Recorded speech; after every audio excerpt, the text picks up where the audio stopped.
Eu me chamo Ed Cabral e eu sou o diretor do processo que eu estou chamando aqui de elevação.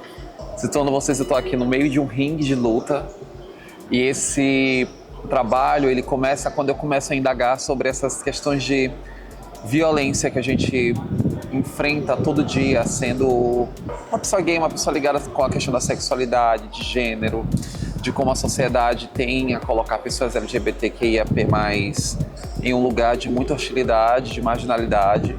Então, buscando uma leitura com essas reflexões que tem sido parte do meu trabalho de pesquisa dentro do mestrado de artes cênicas da UFMA, eu tenho encontrado uma forma de transpor isso para o meu trabalho, né? E hoje eu pego o que seria a linguagem do videodança, pegando um pouco da dança, daquilo que eu gosto de fazer, com a linguagem do audiovisual e faço um trabalho híbrido, né? Uma linguagem que traz uma outra proposta e eu discuto essa proposta nesse vídeo, né, de como foi o processo de criação, de como as decisões são tomadas, de como tudo vai se desenrolar a partir desse ponto, né, e de descobertas e reflexões. Quando o Eide falou sobre a possibilidade de eu coreografar o Elevação, eu fiquei pensando no tamanho da responsabilidade que isso seria por conta do tamanho do resultado que ele quer obter. E aí li algumas referências, referências do que ele queria. E o processo foi crescendo. Eu tirei algumas palavras-chave do texto. Eu compilei algumas referências, né, dos autores que eu trabalho, alguns textos que eu escrevi, algumas coisas poéticas, enviei para ela e ela pegou esse material e fez a decupagem dela. E aí as 4 pessoas que são os 4 corpos que estão presentes nesse processo, são corpos todos que vêm de um processo de descobrimento. Então eu sabia que o meu processo coreográfico não seria algo de eu vou ensinar o que vocês têm que fazer, mas eu dou o questionamento, a reflexão, e a partir daí os corpos vão se movimentando com o que a gente consegue, da forma como a gente consegue se comunicar. Aí eu começo a colocar o meu dedo no meio, que é trazendo desafios, né? Porque por mais que nós estamos falando sobre a virilidade, a masculinidade, envolve também um pouco da relação tóxica de homens com outros homens. E aí, como a gente vive a uma procura de aceitação que leva à reprovação, e às vezes nem mesmo no nicho que nós fazemos parte, que nós já nascemos, a gente é aceito. Então foi um dos questionamentos que eu trouxe para esse processo deles de descoberta, de que antes de ser uma coisa que eles vão fazer para se mostrar no vídeo, tem que ser algo construído dentro deles, porque é uma coisa que eles lidam todos os dias, que eu também, por ser mulher, sofro os reflexos deles, mas no momento o foco não sou eu, o foco é como eles se sentem nessa necessidade de se comunicar.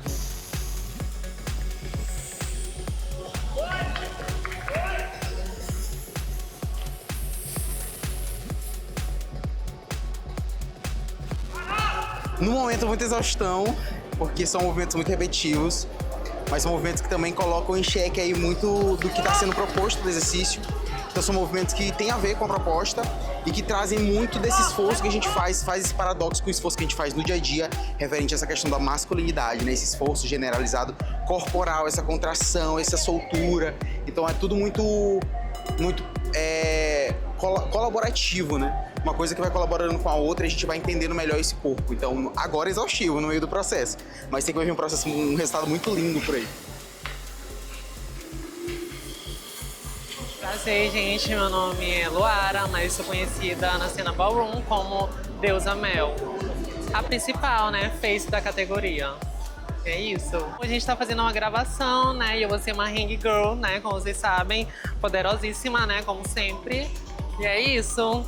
E a gente vai barbarizar, hein? Fiquem de olho nisso. Vai ser sucesso, monas. E a proposta é o que esse contato entre corpos naquela situação te gera. Porque ela não gera só a vontade de ganhar, mas eu acho que, inconsequentemente, ela também te gera ali vontade de experimentar outras coisas que a gente nega normalmente, justamente por conta da necessidade da masculinidade de se encaixar em um padrão. Como foi falado em um dos nossos processos, existe uma tabela de como você ser um homem masculino.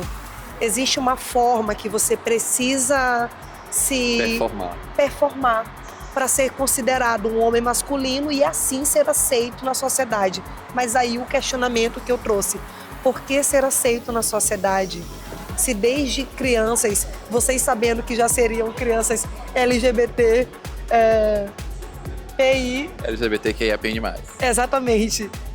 Se vocês já sabiam disso, então a partir daí vocês já saberiam que jamais se encaixariam no mundo em que nós vivemos. E aí traz essa transformação para o corpo, em como eles lutam com isso todos os dias, mas acima de tudo, como luta com isso dentro de casa e dentro mentalmente. de si. E dentro Exatamente. De si. É um dentro ringue de si. o tempo inteiro. É um ringue que nunca, uma luta que nunca acaba. São 4 corpos incríveis, completamente diferentes um do outro. Então, cada um vai se expressar da forma como luta dentro de si. E o meu papel nessa história é eu trazer questionamentos para saber se eles querem continuar essa luta ou se eles querem parar por aqui mesmo. E mesmo se vocês fizessem a escolha de parar, de chegar até esse limite, ainda assim não seria ruim, porque cada um sabe até onde pode ir. Isso é verdade. Durante o meu trabalho, eu tenho uma máxima de que aquilo que a gente consome é aquilo que a gente expressa, é aquilo que a gente coloca para fora.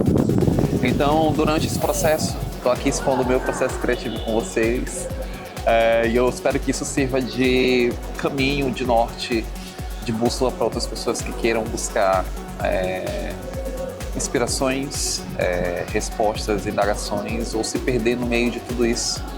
Tá do jeito que a gente imaginou.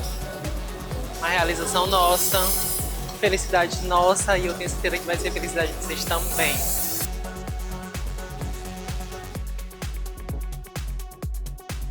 E esse projeto, quando o Ed me contou da primeira vez, eu logo pensei em algumas formas de tornar ele mais comercial, porque ele tinha uma ideia que era uma ideia que precisava ser lapidada, assim como todas as ideias que a gente tem na vida, né?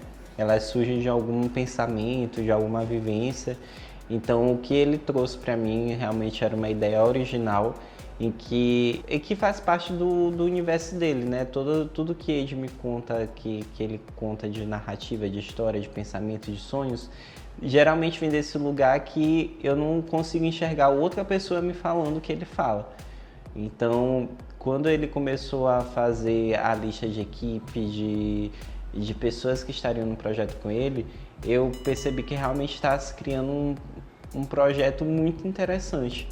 E visualmente, hoje, quando a gente olha o resultado e vê a proporção, né, que ele está ganhando, a projeção que ele está ganhando, a gente realmente enxerga que ele fez escolhas determinantes para ter um trabalho, realmente uma obra que fique, né? Eu acho que uma das questões que, quando a gente produz ou cria ou pensa em realmente dirigir algum projeto, é pensando não na questão de fazer por fazer, mas para que ele fique para a eternidade, no sentido de que ele possa ser visto e revisto por várias pessoas e que traga algum ponto de discussão.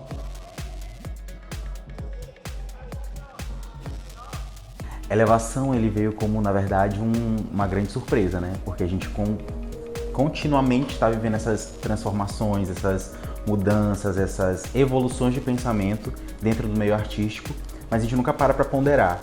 Então, a Elevação foi um grande insight para trazer luz exatamente a esse ponto, né? De que a gente viveu a vida toda se podando, se vigiando para não vacilar, e a Elevação vem como uma grande libertação.